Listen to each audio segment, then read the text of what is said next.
Bonsoir à toutes, bonsoir à tous. Bienvenue sur Branché TV pour un nouveau live ce soir consacré à un sujet qui fait l'actualité, l'IA en santé.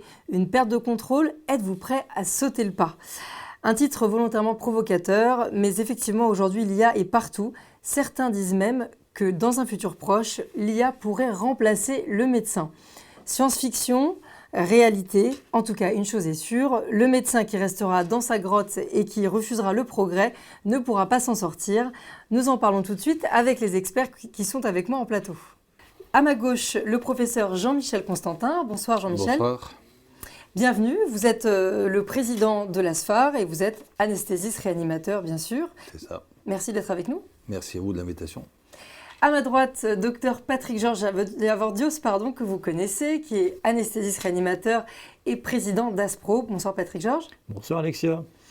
Et professeur Julien Picard, que vous connaissez aussi, qui anime de nombreux lives chez Branché TV. Bonsoir Julien. Bonsoir Alexia. Anesthésiste réanimateur et membre du comité pédagogique de la SOFRASIM, qui est la Société francophone de simulation en santé. Et que vous exercez au CHU La Tronche à Grenoble. C'est ça, au petite CHU de précision. Grenoble. En duplex, nous sommes avec le professeur Didier Mutter. Bonsoir Didier. Bonsoir, enfin un chirurgien. Oui, effectivement, on a respecté la parité. Un chirurgien, donc chirurgien viscéral et digestif. Vous êtes membre de l'IRCAD et vous êtes aussi directeur du pôle chez Branchet, du pôle chirurgie digestive générale, plastie. Donc vous connaissez bien aussi les sujets de médico-légaux. On va donc démarrer le débat ensemble et parler d'IA d'abord. On parle souvent d'IA pour le parcours patient, effectivement, aujourd'hui. Mais on en parle un peu moins, en tout cas, sur la formation du médecin, l'apprentissage, le fait de pouvoir tester ses connaissances tout au long de sa carrière, même quand on est diplômé. Et c'est justement l'intérêt, l'objet de l'application Check It Easy, dont on va parler dans un instant. Patrick Georges, je vous laisse la parole. Merci Alexia. Alors en fait, c'est vrai qu'on parle tellement de l'IA que ça nous a semblé opportun dans tous les lives qu'on fait de donner quelques exemples d'applications très positives et puis vous verrez, voire même à la limite un peu négatives. Et donc pour parler de cette application, j'ai eu l'occasion de la tester. J'ai testé sur un module de cardiologie et j'ai trouvé que c'était extrêmement intéressant dans la mesure où ça permet de tester ses connaissances quand on a quelques minutes. Ça peut être au bloc, dans le métro, ça peut être dans le train, ça peut être partout. Et donc cet aspect est très intéressant. Et les programmes qui sont offerts sont évolutifs, mais ça Jean-Michel en parlera largement après, et peuvent être utilisés pour faire des formations, enfin des programmes en multiprofessionnel, voire même en multispécialité, enfin pour tout le monde, quoi.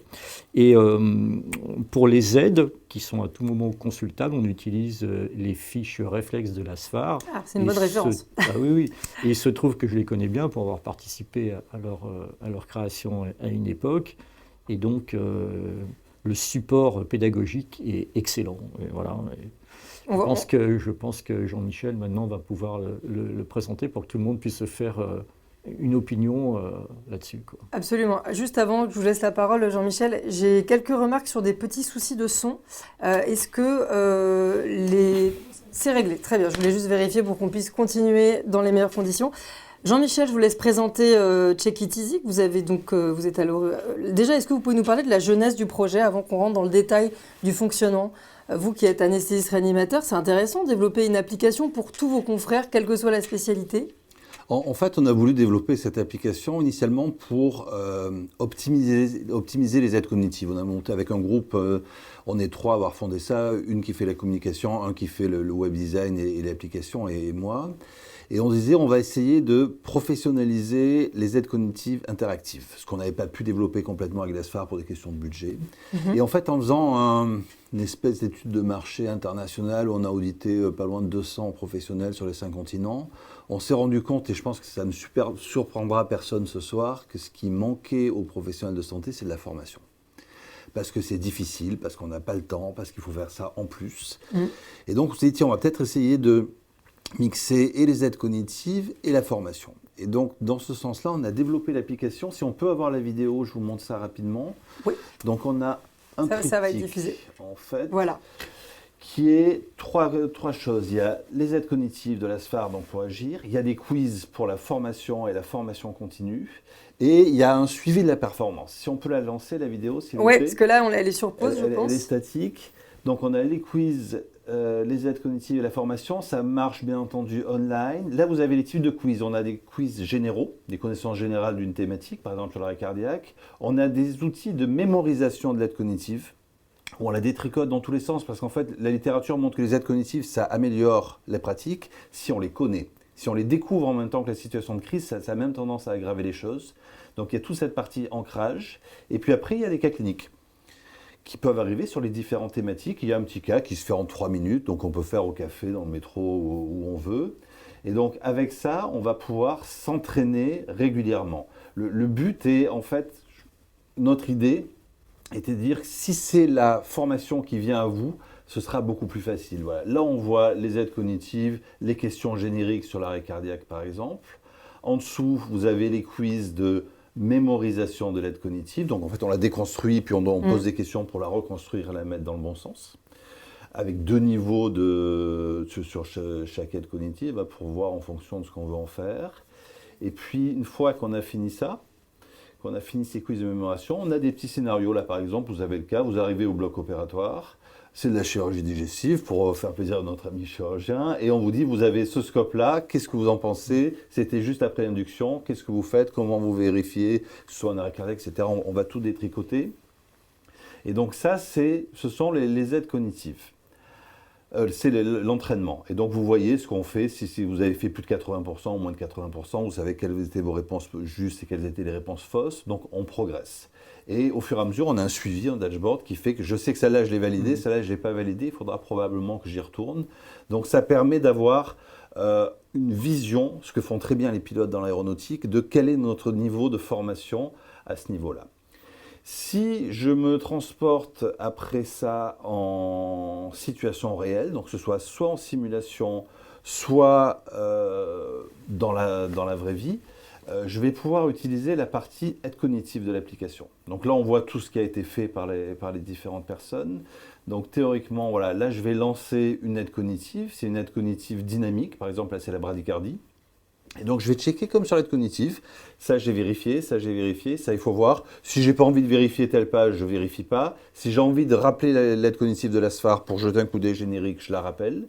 Et donc, je vais mener ma réanimation comme ça au fur et à mesure, tout en traçant ce qui se fait, puisque tout ce qui est coché est timé avec le chronomètre. Et après, il va y avoir un rapport. Et donc, je suis ma réanimation, ou ma prise en charge de l'accident péropératoire, avec l'aide cognitive, mais ce que je fais est évalué. Donc, je vais pouvoir la suivre jusqu'au bout. Je peux revenir en arrière. Une fois que j'ai fait ça, je vais pouvoir mettre un commentaire. Par exemple, si c'est de la simulation, je vais dire, moi j'étais lecteur et je trouve que la simulation s'est vachement bien passée, on était bien coordonnés, c'est parfait. Si je suis le leader, je vais dire ok, vous avez été bien, c'est parfait, bravo les gars. Mais si en même temps c'est dans la vraie vie, c'est au bloc opératoire, je vais pouvoir dire voilà, la réanimation a été faite, l'activité a été reprise, on a arrêté la chirurgie, le patient a été transféré en réanimation. Et donc ce rapport qui va être édité en fin de procédure, je vais pouvoir, quand c'est de la simulation, je vais pouvoir l'envoyer à mon chef de service ou au groupe duquel je fais partie. Mais on pourrait très bien imaginer que si c'est un arrêt cardiaque au bloc, je puisse le balancer, c'est un PDF certifié, donc je peux le mettre dans le dossier patient. Ce qui est une traçabilité pour la prise en charge et ce qui pourrait être une protection en cas de problème si on veut regarder ce qui s'est passé dans le dossier. Donc tout ceci est fait avec de l'intelligence artificielle à 2 niveaux. Le premier niveau, c'est pour générer les quiz, pour détricoter l'aide cognitive, la remettre en forme. Et puis l'intelligence artificielle va générer les quiz. Par contre, on n'a pas une confiance à 100% en l'intelligence artificielle, c'est-à-dire qu'on a un comité scientifique d'une 12aine de personnes qui relisent 2 par 2 l'intégralité des quiz, qui les valident, qui les font évoluer avant que ce soit lancé. Et donc là, on en est là. C'est une aide cognitive qui est essentiellement générative. L'étape d'après, parce qu'il faut avancer, va être d'adapter à chaque personne la pédagogie. C'est-à-dire là, tout de suite, vous recevez une fois par jour un message en vous disant « Tiens, ce serait bien de faire un quiz ». Mais vous choisissez le quiz que vous voulez. Ce qu'on voudrait faire, c'est que l'application vous propose un quiz qui soit adapté à votre profil, aux différents quiz que vous avez fait, à votre taux de réussite, à la timeline avec laquelle vous travaillez. Donc ça, c'est l'IA pédagogique. Pour ça, il faut deux choses. Il faut, des ingénieurs d'intelligence artificielle, ça c'est prévu. Mais la deuxième chose qu'il faut, c'est des datas. Là, l'application vient d'être lancée dans sa version commerciale. On la met à disposition gratuitement de tous les membres de l'ASFAR pour les 6 mois qui viennent. Donc comme ça va générer de la data. Ouais. Et donc derrière, on est branché avec Sky, qui est la partie intelligence artificielle de Sorbonne Université. Et donc on va essayer de lancer des algorithmes pour que la question qui va être posée à Julien Picard soit pas la même que celle qui est posée à l'interne qui vient de commencer, ou à celui qui a déjà l'application depuis 1 an et qui a déjà tout fait 3 fois, où il faut peut-être aller le chercher dans des questions un peu plus poussées. Donc on va essayer de s'adapter.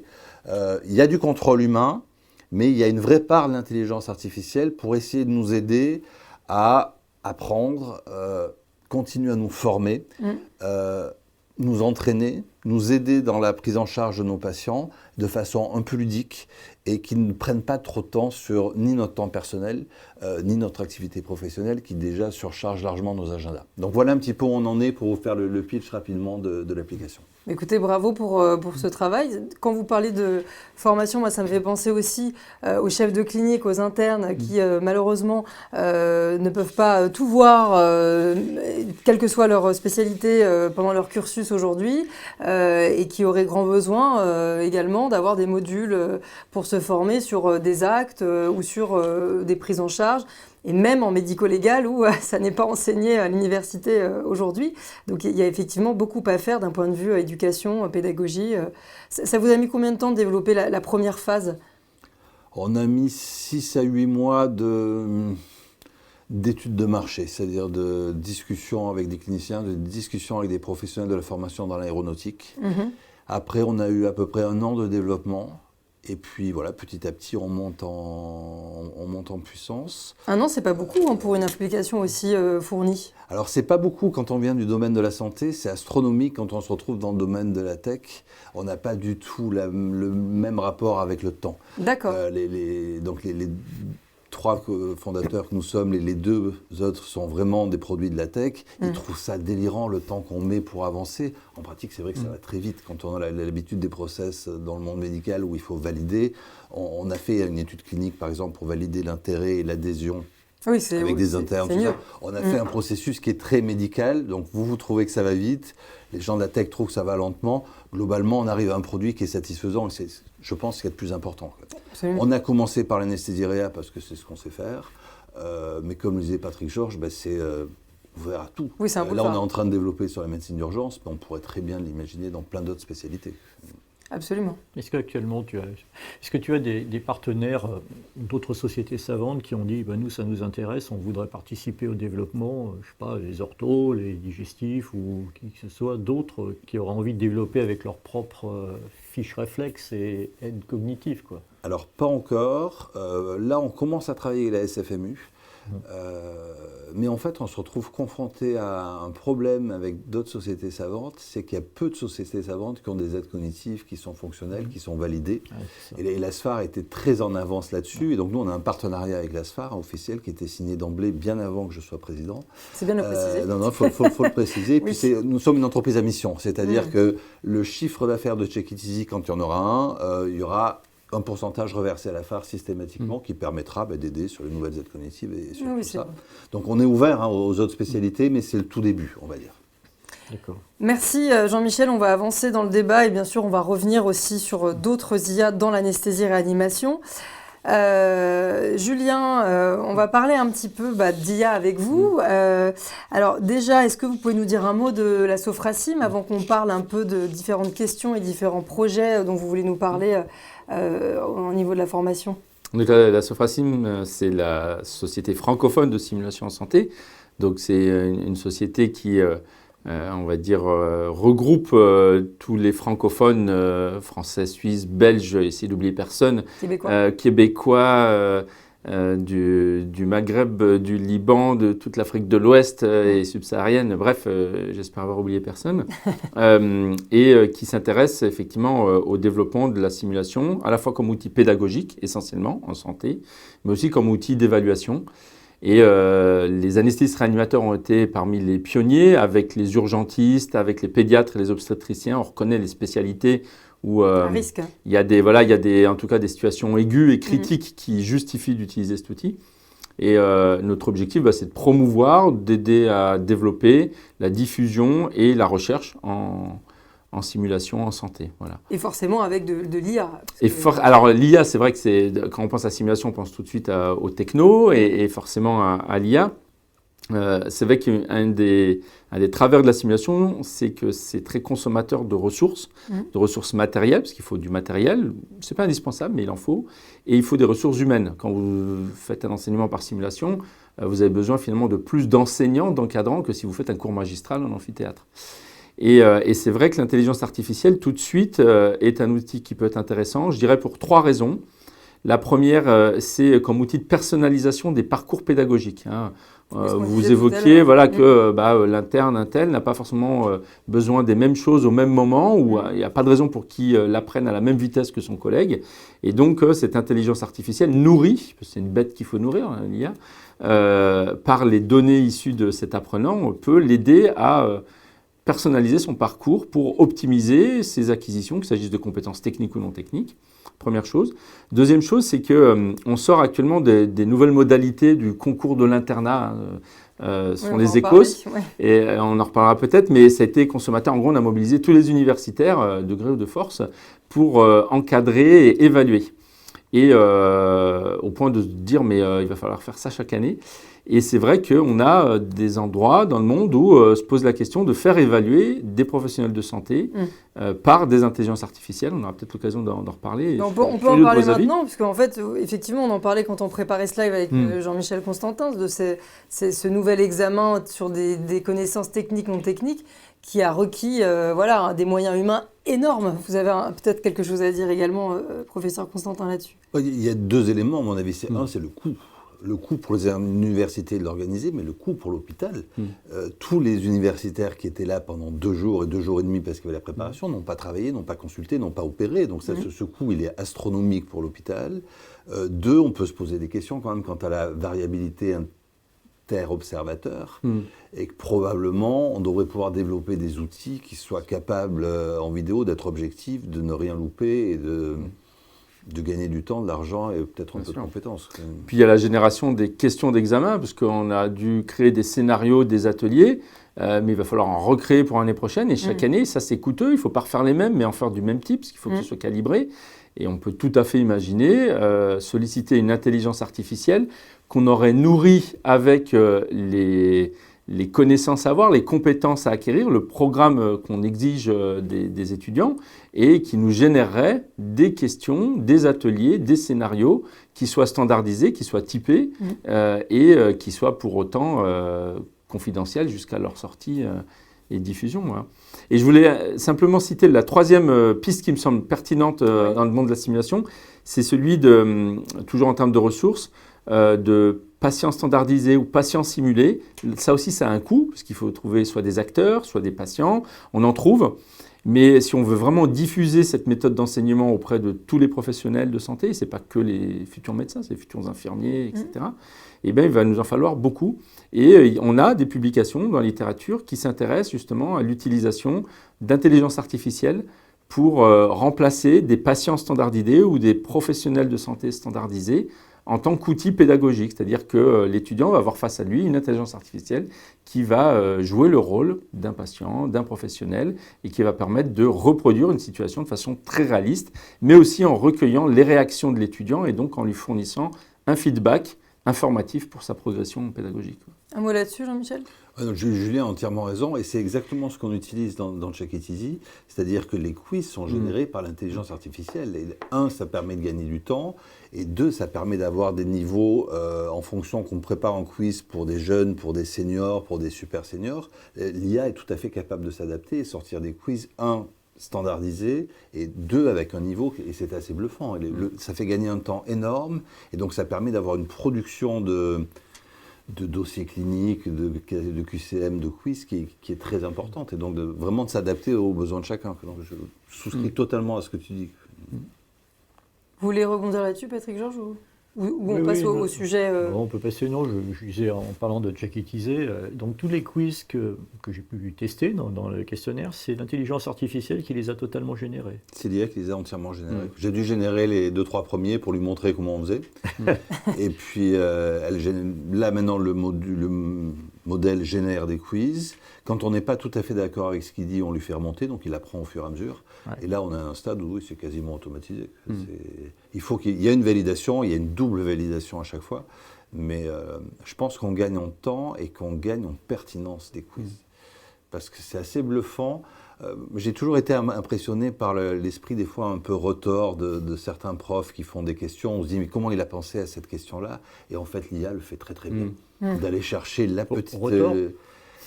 C'est un petit peu retors de temps en temps. Parce qu'elle est éduquée comme ça. C'est probablement. Elle a été nourrie par... Tu veux dire que c'est moi qui ai fait les premiers, qui ai cet esprit-là? Et justement, par rapport à cet enseignement, à ces quiz, est-ce qu'on pourrait imaginer que même si l'IA est nourrie par l'homme, elle peut aussi permettre de progresser, de faire progresser la médecine quelque part dans l'enseignement, en tout cas dans la manière de transmettre l'information aux apprenants, quoi. C'est-à-dire de progresser aussi même dans les connaissances.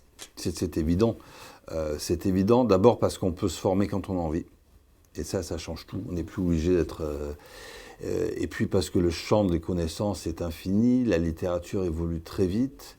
Et en fait, c'est très difficile. Ça demanderait d'avoir en permanence pour chaque sous-spécialité quelqu'un qui fasse que ça, générer des quiz qu'on n'est pas capable de faire. Là, les modèles le font très bien. Donc moi, je crois qu'on va progresser avec... On va progresser. Et je crois que les jeunes seront meilleurs que nous parce qu'ils auront été éduqués différemment. Après, je crois beaucoup au côté complémentaire aussi des différentes modalités d'enseignement. Et de façon presque un peu paradoxale, aujourd'hui, les étudiants, qu'est-ce qu'ils nous redemandent?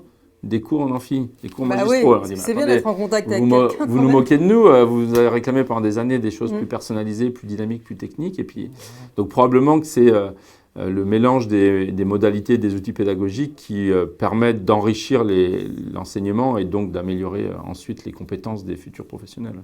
Donc là, on est plutôt sur une première partie où on voit les vertus actuelles et potentielles de l'IA.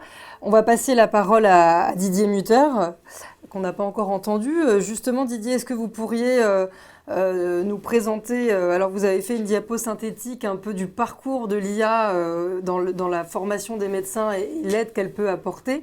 On va diffuser la diapo tout de suite et on vous laisse nous la commenter. Ça devrait arriver. Voilà. Allez-y Didier, on vous laisse la parole.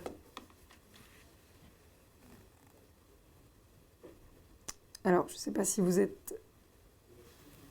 Ah, vous avez peut-être coupé votre micro. J'avais coupé mon micro pour éviter l'écho. Merci Didier, pas de souci. Allez-y. Effectivement, l'IA est utilisée en chirurgie à toutes les étapes du parcours de formation, la formation initiale théorique, un peu ce qu'on fait aussi à l'IRCAD, la simulation avec la réalité augmentée, la réalité virtuelle, que pour toutes les étapes de formation pratique. Mais aujourd'hui, l'IA, elle est de plus en plus utilisée au bloc opératoire aussi, pour des aides à la décision avec la reconnaissance automatique de l'anatomie, la précision qui va être augmentée grâce à l'analyse automatique des images et le développement de systèmes qui permettent de mettre des go, no-go dans les gestes chirurgicaux. Et enfin, l'IA, je pense, va être la seule à même d'analyser des grandes quantités de données sur les résultats des prises en charge des patients. On appelle les PROMS et les PREMS, les Patient Related Outcome Management and Experience Management des patients. C'est-à-dire qu'aujourd'hui, la qualité d'un résultat n'est pas seulement le résultat thérapeutique à proprement parler, mais la qualité du résultat pour le patient en reprenant en compte l'intégralité de son parcours et de ses antécédents.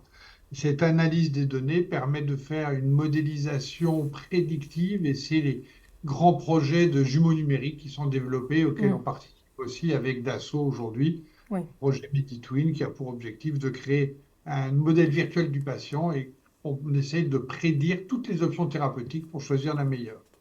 Alors d'après vous, Didier, quand même, vous qui êtes membre de l'IRCAD depuis quand même pas mal de temps, il n'y a pas des limites quand même. Là, on a l'impression que sky is the limit quand on vous entend tous. Mais est-ce qu'il y a quand même des risques, des limites avec cette IA générative en fait, qui est vraiment un peu partout et avec la data qui se complexifie aussi dans le digital? Alors, le risque, à proprement parler, il est de plusieurs ordres. Il est bien sûr celui de la conformité RGPD, de la garantie des sources, des images, éventuellement de la propriété des vidéos générées, mais je pense que ça, on va arriver à le gérer facilement. Aujourd'hui, je pense que les deux principaux problèmes sont ceux d'abord de l'identification automatisée d'erreurs potentielles ou de pratiques pas idéalisées que l'IA va générer, que l'IA va identifier, et même si elles n'ont pas de conséquences pour le patient, on va se retrouver avec des possibles mises en cause des praticiens parce que l'IA va dire: ah, mais vous avez de la chance que le résultat soit juste et c'est pas parfait. Et l'IA va devoir être une preuve juridique. Mais parallèlement à ça, l'IA est capable d'auto-générer des analyses et des comportements erronés. Et aujourd'hui, il n'y a pas de modalité de conformité réglementaire ou de normes de sécurité qui analysent la réalité de la qualité de l'information relevée et transmise par l'IA parce que les sources peuvent être biaisées. Il ne faut pas oublier que l'IA peut autogénérer ses erreurs et qu'on va avoir de gros problèmes éthiques, c'est-à-dire qu'on va devoir pouvoir expliquer à tout le monde pourquoi l'IA a donné tel résultat, mais surtout sur quoi elle est basée. Mm. Et l'IA va s'auto-apprendre des erreurs. Il va falloir vraiment gérer ça et ça va être un des plus gros problèmes de l'IA demain. Et vous, dans votre pratique, est-ce que vous avez un acte chirurgical que vous avez l'habitude de pratiquer ou dans lequel l'IA a vraiment permis un gain de temps ou peut-être même d'améliorer un geste technique? Bon, vous utilisez des robots hein, avec la laparotomie par exemple, mais est-ce que vous avez un exemple à nous donner dans le progrès technique grâce à l'IA en tant que chirurgien? Puisqu'il y a des chirurgiens ce soir qui sont là pour ce live. Alors, les plus gros progrès techniques que l'IA a permis, c'est les reconstructions des modèles en 3D pour permettre de la simulation d'abord et de la réalité augmentée en opératoire. Je pense que c'est les plus grandes avancées. Demain, cette réalité augmentée va être intégrée dans les robots et aujourd'hui, on a de plus en plus d'images générées préopératoires et recalées en opératoire qui peut être rajouté à l'image réelle et qui permet de donner réellement un plus au chirurgien. Je crois que l'avancée, elle est là. Le robot le permet aujourd'hui. Les systèmes conventionnels ne le permettent pas parce que les systèmes informatiques qui permettent de recaler des images reconstruites sur des images réelles sont des systèmes qui nécessitent des capacités informatiques qui aujourd'hui sont encore limitées, mais qu'on voit la vitesse à laquelle évoluent ces systèmes. Demain, j'imagine mal qu'il sera autorisé, alors je vais prendre l'exemple de chirurgie digestive, vous n'aurez plus le droit de mettre un clip sur un canal sans que l'IA vous ait posé la question: est-ce que vous êtes sûr que c'est le canal cystique? Aujourd'hui, on n'a plus besoin d'enregistrer les images pour les analyser. Aujourd'hui, les reconnaissances péropératoires des phases opératoires sont totalement automatisées. On va contourner le problème du RGPD, de l'enregistrement et du stockage par une analyse extemporanée des images qui entre guillemets, détruiront en fin d'intervention. Oui, ça c'est effectivement une grande avancée technique. Est-ce que vous voulez peut-être rebondir, Didier, de votre point de vue sur ce qu'on disait en début, à savoir certains disent demain il n'y aura plus besoin de pilote dans l'avion et d'autres disent demain il n'y aura plus besoin de médecin. Évidemment, ce ne sera pas la conclusion et c'est un peu extrême, mais vous qui êtes chirurgien, est-ce que vous avez quand même le sentiment qu'il y a certains actes qui vont vraiment être automatisés? Alors, c'est évident qu'il y a des actes qui vont être automatisés. Il faut savoir qu'aujourd'hui, je prends l'exemple le plus simple, celui de l'agrafeuse chirurgicale. Quand on a sorti les agrafes chirurgicales, les chirurgiens experts disaient: je fais mieux que les agrafes. On leur disait: oui, mais 90% des chirurgiens n'ont pas votre expertise. Et ça a permis de mettre un niveau minimum supérieur à ce qu'il était. Et en fait, l'IA ne va pas remplacer les meilleurs, l'IA ne va pas inventer des nouvelles techniques, des procédés, et la science ne va pas progresser en tant que telle. Par contre, le niveau moyen de la grande masse des populations médicales va obligatoirement être amélioré par l'IA. Vous savez qu'aujourd'hui, il faudrait lire à peu près 7 heures par jour pour être au niveau de la science sans progresser. Ça n'est pas possible. Seule l'IA est capable d'intégrer les données, de faire une synthèse et de faire progresser tout le monde. Donc oui, l'IA est indispensable aujourd'hui, ne serait-ce que par le volume de données qui est généré et qui est inanalysable sans cette aide. Absolument, c'est ce qu'on disait un peu tout à l'heure, effectivement. Merci Didier, on reviendra un peu plus tard avec vous. D'un point de vue, du côté des anesthésistes réanimateurs, il y a eu aussi un apport positif de l'IA, notamment sur la ventilation, Jean-Michel. Alors oui, ça fait longtemps qu'on réfléchit à ça. On était assez loin, il y a eu des essais depuis la fin des années 90, donc des trucs très très rudimentaires, et ça ne marchait pas très bien. Pour parler juste de la ventilation, on arrive aujourd'hui à des systèmes qui sont assez matures. Je pense par exemple à l'ASV IntelliVent, qui, à partir de données simples, la saturation en oxygène, le TCO2, la mesure des pressions et des volumes, arrive à adapter le ventilateur au patient, du patient qu'on vient d'endormir qui est curarisé, jusqu'au patient qu'on va réveiller et extuber. Alors, ce n'est pas encore disponible au bloc, mais ça fonctionne en réanimation. Il y a eu énormément de craintes. Qu'est-ce que ça montre ? Ça montre, les premières études ont montré que ça faisait aussi bien que des équipes qui travaillent correctement. Déjà, c'est beaucoup. Ouais. Sur des patients simples. Après, on a vu que ça faisait aussi bien, pas mieux, mais que des experts. Donc, les équipes les plus expertes, l'IA et le mode ventilatoire fait à peu près aussi bien. Mais il y a quand même un intérêt qui est que l'équipe experte, le médecin expert, il n'est pas tout le temps. Des fois, il faut qu'il dorme, des fois, il faut qu'il fasse autre chose. Que les infirmiers, des fois, ont autre chose à faire que de s'occuper du ventilateur. Or, l'IA, pas du tout. Et donc, quand on regarde les études, on voit que les patients qui sont ventilés avec ce mode géré par l'intelligence artificielle sont au moins aussi bien ventilés, sont plus souvent dans des ranges de ventilation protectrice. Et quand on s'intéresse à la charge de travail induite par la ventilation, ce qui est un vrai problème, on se rend compte qu'en moyenne, sur 24 heures, il y a à peu près 10 fois moins de réglages manuels faits par les cliniciens dans le groupe ventilation intelligence artificielle que dans le groupe contrôle, ce qu'on fait au quotidien, 10 fois moins. Mais ce qui est très intéressant, c'est que par contre, il y a 1000 fois plus de variations qui sont faites quand le ventilateur est réglé par l'intelligence artificielle que par les cliniciens, les médecins, les infirmiers. Et ce qui explique qu'on colle beaucoup plus aux demandes du patient en étant plus dans les standards, c'est-à-dire le côté ventilation protectrice. Les derniers papiers qui viennent de sortir, notamment nos amis d'Amsterdam, montrent que sur des patients Covid, donc des patients éminemment difficiles à ventiler, dans l'équipe de Marcus Schulz, qui fait partie des équipes internationalement reconnues sur la ventilation, l'IA a tendance à faire plutôt un peu mieux. Ah oui. C'est pas très significatif, mais plutôt un peu mieux qu'une équipe qui fait partie des meilleures équipes du monde. Donc il y a très très probablement un immense avenir là-dessus. Moi je pense à la partie opératoire, où quand on est derrière les champs, on a énormément d'informations à récupérer, beaucoup de choses à gérer, surveiller ce que font les chirurgiens, gérer tout notre flux de patients à côté et de travail. Si on arrive à avoir une intelligence artificielle dont on est à peu près sûr qu'elle règle correctement le ventilateur, qu'elle s'adapte à l'insufflation du pneumo-péritoine, à la mise en place des écarteurs, à tout ce qu'on veut, ça va être un gain de temps pour nous et une amélioration de la performance pour le patient qui est infinie. On ne peut pas abandonner le ventilateur non plus.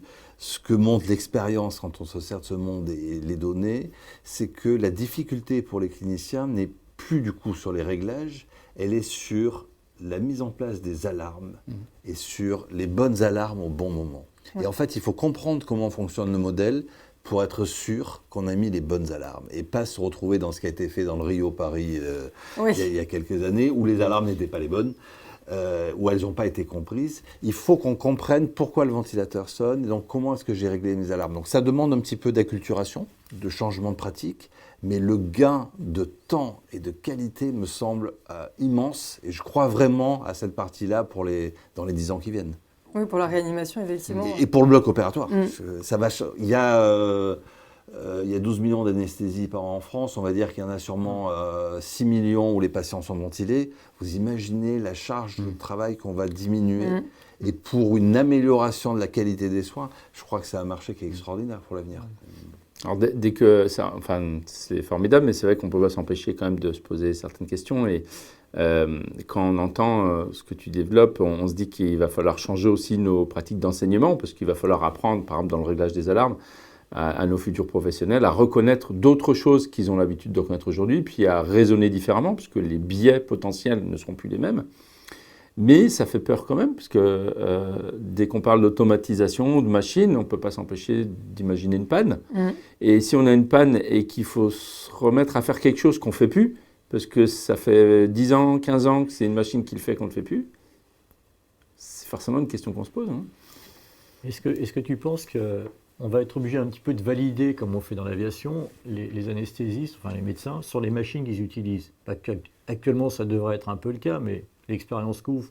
Des fois, on se retrouve dans un bloc opératoire avec une machine qu'on n'a jamais vue. Et puis, bon, on se débrouille. Mais à ce niveau-là, est-ce qu'on pourra encore se débrouiller? Ou est-ce qu'il faudra vraiment avoir la formation en disant, bah oui, l'IA va faire, mais il faut que je sache comment la brancher, comment régler mes arts. Donc, est-ce qu'il ne va pas y avoir des formations spécifiques pour pouvoir utiliser les outils plus que pour véritablement soigner le patient? Je pense que tu as entièrement raison, c'est pas l'IA qui est dangereuse, c'est la mauvaise utilisation qui potentiellement serait dangereuse de quelqu'un qui abandonne totalement. Je crois que ça ne nous dédouanera jamais de savoir régler un ventilateur, de connaître la mécanique ventilatoire, de savoir ce qu'on veut faire en paire opératoire, par exemple. Mais il va falloir changer notre mindset sur comment est-ce que je vais surveiller le patient pour être sûr que le ventilateur fait bien. Il faut absolument, je pense, être certifié sur ces machines pour comprendre comment elles fonctionnent, et donc exactement comme dans l'aviation.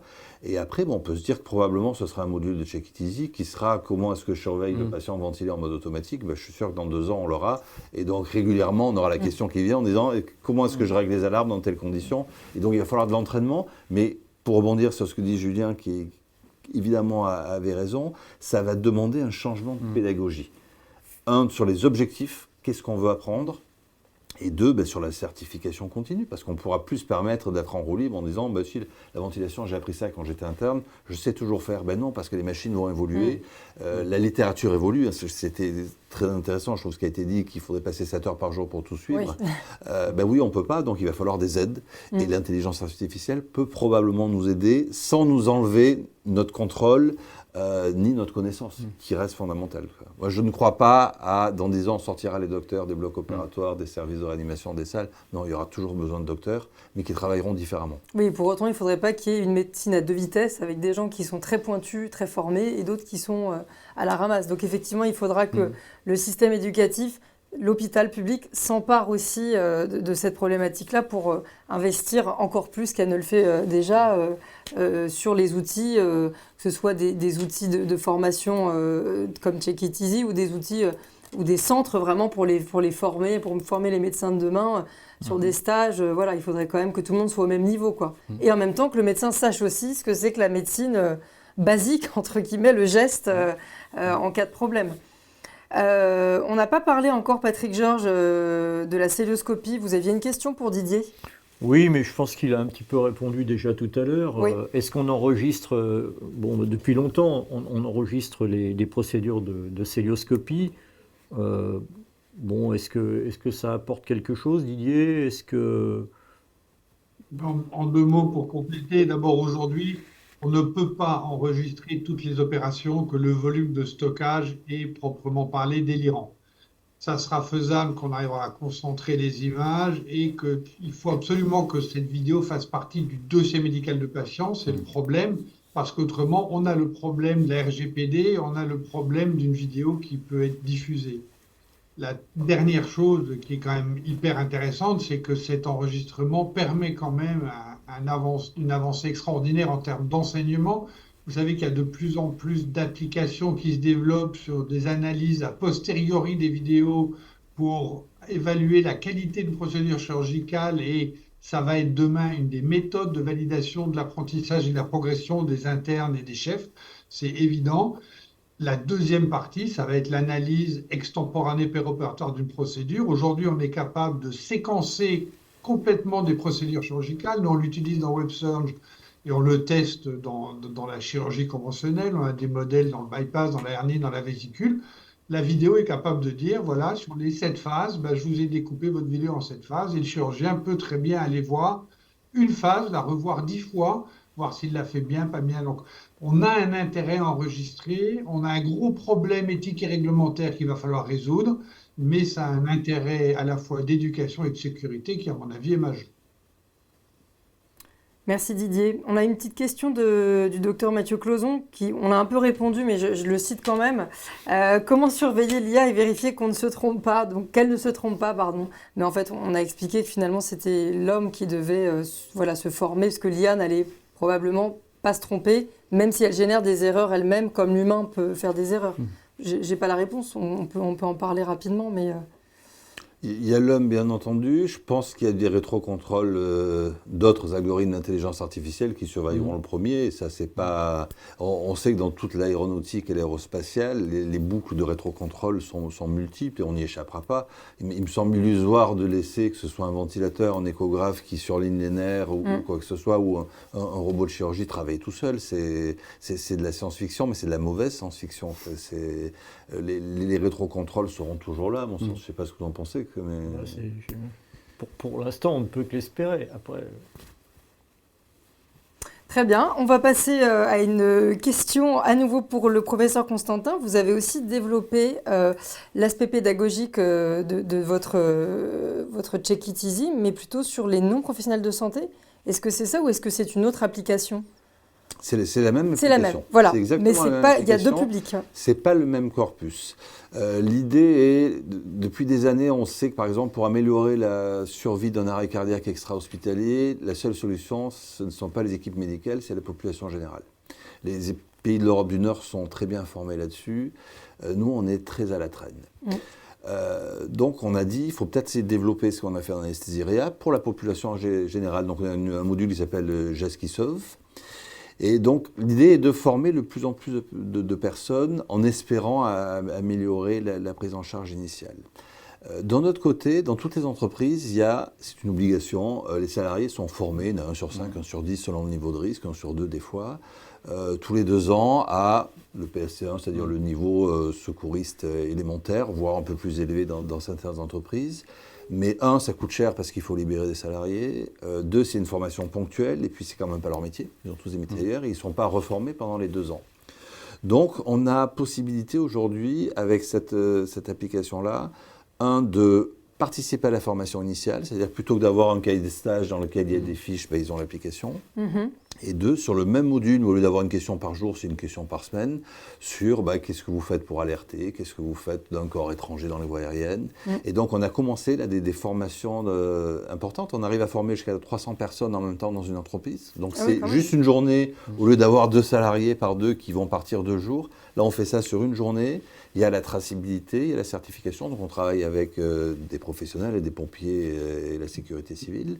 Mais l'idée est de donner au plus grand nombre, avec un côté un peu ludique, la possibilité d'accéder aux gestes qui sauvent. Est-ce que vous savez, par exemple, quel numéro il faut appeler quand vous avez quelqu'un d'inconscient dans la rue devant vous ? Là, vous me posez la question ? Oui. J'aurais dit le 15. C'est une bonne idée. Mais vous êtes en train de faire votre footing et ça passe pas. Qu'est-ce que vous faites ? La police ? Mais votre téléphone il passe pas. Ah bah non, là, il faut que je sache les premiers gestes, oui. Je les connais pas, mais... mais même si vous savez les premiers gestes, il faut quand même alerter. Et vous savez que, par exemple, en France, si vous regardez, je l'ai là dans l'application Geste qui sauve, vous cliquez sur alerter, il va vous dire, même quand il n'y a pas de réseau, vous envoyez un SMS au 114 et ça tombe directement sur les services de secours. Ça, c'est des choses qu'on ne sait pas tous, il y a là-dedans. Et après, peut-être vous avez été formé il y a 2-3 ans sur... par exemple, la prise en charge d'un arrêt cardiaque. Non, malheureusement, je vais me former cette année. Mais au bout de 3 ans, il y a peu de chances que vous en souveniez encore. Là, il y a une fiche qui va vous dire exactement ce qu'il faut faire, pas par pas, une fois que vous avez donné l'alerte. Ouais. Et exactement comme pour les médecins, si la fiche, vous la découvrez en même temps que le malaise, vous allez avoir trop de choses à gérer en même temps. Mais si vous la connaissez parce que régulièrement, vous avez une question ou deux qui tombent, vous aurez votre fiche et vous saurez exactement ce qu'il faut faire. Donc voilà quelle est l'ambition de cette application générique pour le grand public, parce que je pense que là aussi, on peut faire progresser les choses. Mais là, dans ce cas-là, il y a toujours un cours, une journée. On ne peut pas se former que via l'appli. On peut, mais ce n'est pas réglementaire. Ah oui, c'est ça. D'accord. Pour apprendre Donc, vraiment tout de les suite, gestes. Pour le côté réglementaire, il faut, et je crois que pour optimiser, il faut quand même qu'il y ait cette Ouais. première formation parce que ce sont des professionnels de la formation, ils expliquent On voit, La première fois, je crois que c'est bien d'avoir. on voit l'intérêt et la complémentarité de ces formations dites hybrides où on va avoir peut-être une formation pratique régulièrement et entre ces deux formations, pour éviter de perdre ce qu'on a appris, on va entretenir avec des modules comme celui qui vient d'être décrit. Oui, donc là, dans ce cas-là, encore une fois, l'IA est vraiment au service pour sauver des citoyens. Alors, il y a une autre question, excusez-moi, ça vient d'arriver. Non, je ne poserai pas cette question. Alors, C'est notre curiosité. du coup, Patrick Georges, on va passer à un exemple. Alors là, on a été vraiment... Alors non, il y avait une première question, mais alors là, je ne sais pas si on va pouvoir avoir le temps d'y répondre. C'est qu'aujourd'hui, il y a vraiment un océan de nouvelles applications, vraiment partout. Et quand on préparait ce live, on se disait, bah voilà, je suis médecin, comment je fais pour savoir quelle application va vraiment être la bonne, adaptée? Alors, est-ce que vous savez aujourd'hui quels sont les critères de pertinence pour dire que cette IA est bonne, pas bonne? Est-ce qu'il y a, comme vous avez fait vous pour développer Check It Easy sans que ce soit dans les règles de l'art, quoi, et que ce soit. Nous, on l'a développé comme on a pensé que c'était le mieux, mais je ne vous répondrai pas de cette façon-là. On a cette problématique à l'ASFAR, c'est-à-dire qu'on reçoit toutes les semaines des sollicitations en disant « j'ai développé telle application, ceci, cela », et la question que vous posez est exactement celle qu'il faut se poser. Est-ce que, 1, ça a un intérêt, 2, est-ce que c'est valide, 3, est-ce qu'il faut s'en préoccuper? Si on commence à regarder toutes les applications, on perd du temps, puis on va se noyer. Donc nous, à l'ASFAR, on a créé un groupe numérique, qui sont des anesthésistes, mais quasiment professionnels du numérique, et qui évaluent toutes les applications. Une fois qu'eux ont évalué avec leur cahier des charges de pro du numérique, ils les passent au conseil d'administration ou au CAMR ou à d'autres comités qui vont dire ça peut être intéressant ou pas. Mais on a mis un filtre qui est un filtre fait par des techniciens, entre guillemets, des professionnels de la profession, comme disait Godard, pour être sûr que ça ait un sens, parce que le risque, il est là, il est de se noyer, et on le voit bien tous avec nos smartphones, on a tout le temps des sollicitations pour télécharger telle appli, qu'on télécharge, on s'en sert une fois, on s'en sert et plus jamais derrière. Exactement. Donc là, je crois que dans le domaine de la santé, il faut qu'il y ait des filtres, et ces filtres doivent passer probablement par les sociétés savantes, peut-être par d'autres organismes, mais il faut pas que ce soit le Far West, il faut qu'il y ait quand même, sans brider la créativité, il faut qu'il y ait une vraie analyse qui permette de nous rassurer, nous professionnels de la santé, quant à l'intérêt et à la fiabilité de ce qu'on va utiliser. Oui, puis d'où justement l'importance quand on développe une IA de faire des cas cliniques et de faire tout ce que vous avez fait pour développer cette solution. Nous, on avait la chance d'avoir un comité scientifique de professionnels, du privé, du public, plutôt côté réanimation, plutôt côté anesthésie, mais parce qu'on a pensé que c'était important et qu'il n'était pas éthique d'aborder la formation en santé sans que ce soit validé par l'autorité conséquente, donc en l'occurrence notre société savante. Mais l'application est partie de ma part entre autres, donc professionnel de santé, ce qui n'est pas le cas de toutes les applications. Et donc je crois qu'il faut qu'on ait un regard technique, éthique et analytique de tout ce qu'on nous propose. Julien, je pense que tu dois avoir beaucoup de choses passer dans le domaine de la formation notamment. On a beaucoup de propositions et puis ce sont parfois des démarches, c'est pas péjoratif, mais commerciales. Et il y a cet enjeu aussi auquel qu'il faut intégrer à notre raisonnement. L'idée, comme tu l'as dit, c'est effectivement de se poser vraiment la question qu'est-ce que ça apporte de façon très pragmatique. Alors parfois ça peut être des critères ergonomiques, c'est-à-dire c'est pas une révolution conceptuelle, mais dans l'utilisation ça apporte une fluidité qui mérite de s'intéresser à l'application. Et puis parfois on a vraiment l'impression que ça apporte rien et puis il faut quand même gérer diplomatiquement ces demandes parce que ce sont des partenaires ou des collaborateurs qui peuvent revenir un an après avec une idée géniale et qu'on voudra accompagner. Je pense que, en tout cas, pour nous, c'est vraiment l'aspect pédagogique, l'aspect apprentissage dans le raisonnement, dans les compétences des professionnels ou des futurs professionnels qui prime avant tout. Et après, dans les collaborations, j'imagine qu'en fonction des sociétés, des entités qui sont sollicitées, il peut y avoir d'autres enjeux et qu'un partenariat avec la SFAR, par exemple, peut tenir compte d'autres enjeux que le simple enjeu pédagogique en première ligne, la sécurité du patient, les questions de responsabilité aussi. Hein, on va en parler là justement, pour terminer ce... On peut en parler. Ouais. Alors Patrick Georges, je vous laisse la parole pour nous donner un exemple vraiment d'une limite de l'IA, en tout cas sur un cas d'imagerie qui est intéressant. On va passer les diapos. Alors en fait, ce sont des diapositives qui m'ont été données par le professeur Alain Blum. Et voilà, là vous avez 3 clichés. Donc précisons qu'il s'agit d'une dame de 80 ans et qui présente une douleur importante au niveau de la hanche droite. Donc on lui fait ces 3 clichés. Vous avez un bassin, face, un profil. Et regardez bien ces clichés. Et puis on va poser des questions à l'IA. Pour l'instant, ce n'est que l'IA. Est-ce que vous décelez est-ce que toi, l'IA, tu vois une fracture, tu vois un épanchement et puis il y avait également un poumon, on lui demandait si elle voyait un syndrome alvéolaire, mais peu importe. Donc on lui demande au niveau de la fracture, est-ce que tu vois une fracture, une luxation, est-ce qu'il y a quelque chose? La réponse de l'IA est non. Vous avez bien vu les clichés. C'est marqué négatif. Et l'IA répond non. Donc on a 2 possibilités à ce stade-là. On fait totalement confiance à l'IA, on dit pas non. Il n'y a rien sur ces clichés, ce qui est vrai. Et on s'arrête là. Soit le radiologue se dit, oui, mais moi j'ai appris que lorsqu'on avait quelqu'un qui avait mal et que les clichés étaient normaux, on doit aller un petit peu plus loin et on doit donc dépasser ce que vient de nous dire l'IA avec juste raison et on va faire scanner, IRM. Et c'est ce qu'on fait. Et voilà les clichés demandés par le radiologue qui montrent un magnifique sarcome qui a envahi la capsule, toute l'articulation. Donc en fait, c'est pas pour dire l'IA elle est dangereuse, elle ne fait pas le job. Simplement, ce qu'il faut bien comprendre, et ça, je pense que tout le monde est d'accord là-dessus, c'est que l'IA, elle répond aux questions qu'on lui a posées. Donc là, on lui a posé les questions, tu as une radio, IA, tu nous dis quoi? Elle dit, c'est normal la radio. Oui, la radio est normale, elle répond correctement. Sauf que là, et c'est là où l'importance de l'humain intervient, c'est qu'il doit savoir, en fonction des recommandations de sa propre éducation, dire, moi je vais plus loin ou je me contente. Donc le piège, il est là. On fait, par exemple, du dépistage de masse sans l'intervention humaine et on risque de s'arrêter à un stade à trop tôt. Qu'est-ce que ça vous évoque, ce genre de...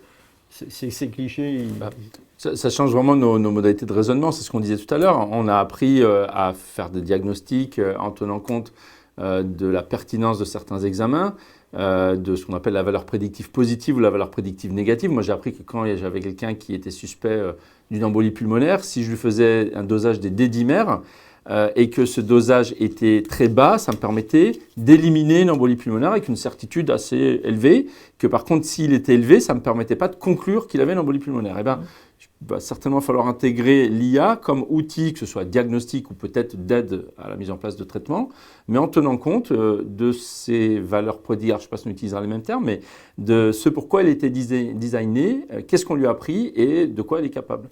Donc, moi, ça ne m'inquiète pas, mais sous réserve qu'on s'en serve de façon adaptée et en connaissant bien, en maîtrisant bien les limites. Je trouve l'exemple particulièrement pertinent parce qu'en fait, il faut revenir sur, et tu l'as très bien présenté, c'est quelle est la question posée à l'IA et quel est le modèle d'IA qu'on a interrogé. Ce modèle, c'est lis des radios et dis-moi ce que tu en penses. Et lui, il dit, il n'y a rien sur la radio. Mais c'est tout ce qu'on lui a demandé. On ne lui a pas dit, attention, c'est une dame de 80 ans qui a mal, etc. Et je pense qu'aujourd'hui, il n'existe pas, mais que très rapidement, on aura des modèles qui seront capables d'intégrer l'histoire clinique, les antécédents, l'imagerie, et qui nous aideront encore un peu plus. Le piège aujourd'hui serait de dire, il n'y a rien sur la radio. À ce moment-là, ça voudrait dire que les radiologues sont des techniciens. Et ce n'est pas le cas.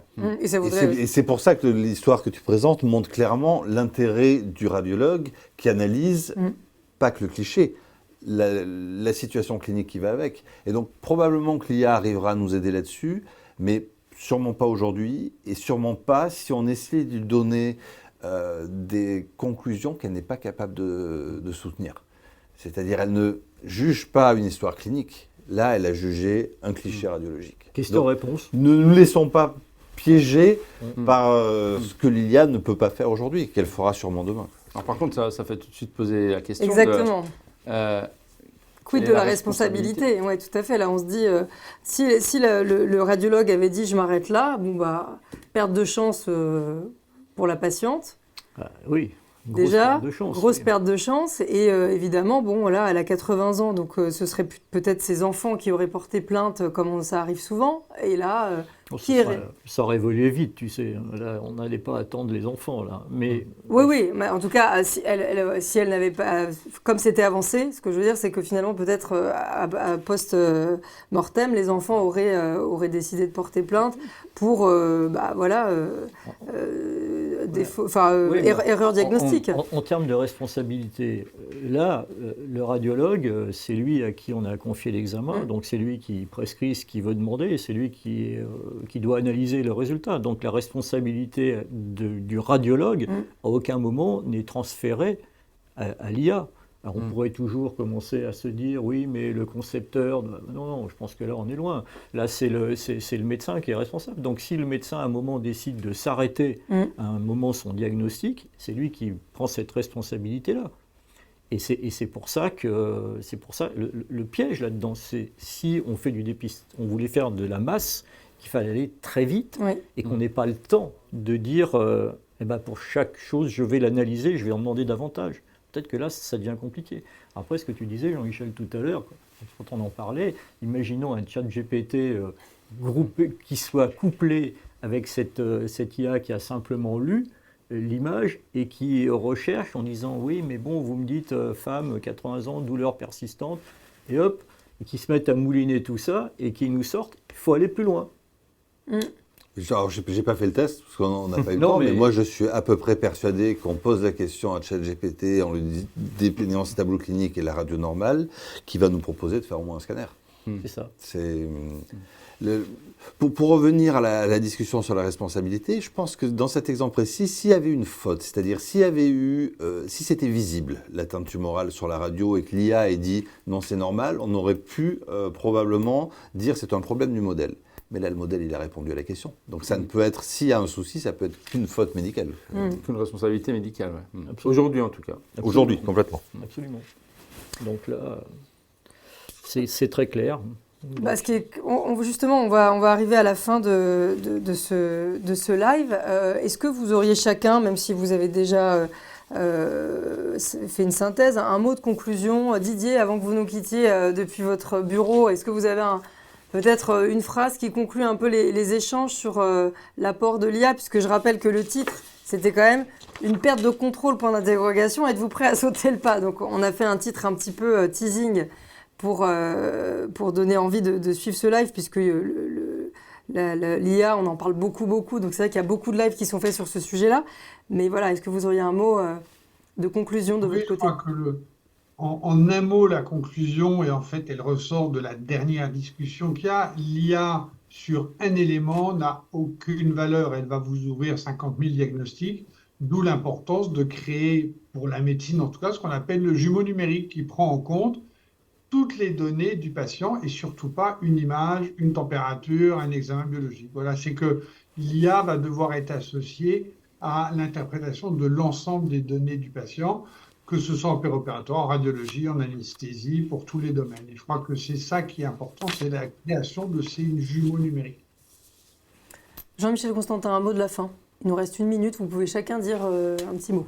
Je crois on a la chance de vivre un moment extraordinaire. On a appris la médecine d'une façon, on est en train de vivre une révolution et je crois que c'est génialissime de pouvoir participer à ça. Il ne faut absolument pas perdre le contrôle, mais les années qu'on vit et celles qui vont venir, ce seront géniales en termes de progrès, de formation, de dissémination de la connaissance et de progression pour aller encore plus loin. Je trouve ça absolument génialissime, ce qu'on s'apprête à vivre. Patrick Georges ? Moi, je souhaite une IA à mon service et je ne veux pas être au service total de l'IA. Donc, pas d'asservissement, mais je veux garder le contrôle. Et Julien, même chose pour reprendre le titre, une perte de contrôle, non. La réponse est non. On a encore les rênes. Il faut bien les tenir. Et est-ce qu'on est prêt à sauter le pas? Je crois qu'on est déjà en l'air Ouais. et que maintenant, on va essayer de bien Sur se l'atterrissage. recevoir. Ouais. Merci beaucoup, merci Didier, merci à tous les trois. Check It Easy, on la télécharge si on veut Sur tous les stores. tous les stores. Très bien, Apple, Google, tout ça, c'est pas de souci, ok. Donc vous avez vu la démo, si vous souhaitez et que vous n'êtes pas anesthésiste et pas adhérent à l'ASFAR, vous pouvez tester. Je vous rappelle que le replay de cette émission sera disponible demain. Vous pouvez regarder toutes les formations que nous avons sur branchesolutions.fr. On se retrouve jeudi pour un nouveau live consacré cette fois-ci à la gestion du patient agressif. On fera un cas clinique autour de ça avec un avocat. Et puis bien sûr, vous pouvez nous suivre sur Instagram @branchetTV, c'est notre compte. Vous avez beaucoup de contenu vidéo, des interviews, des résumés de nos formations et beaucoup d'autres choses. Je vous souhaite une très bonne soirée et merci encore d'être si nombreux à nous suivre les jeudis et bientôt peut-être les mardis. À très bientôt.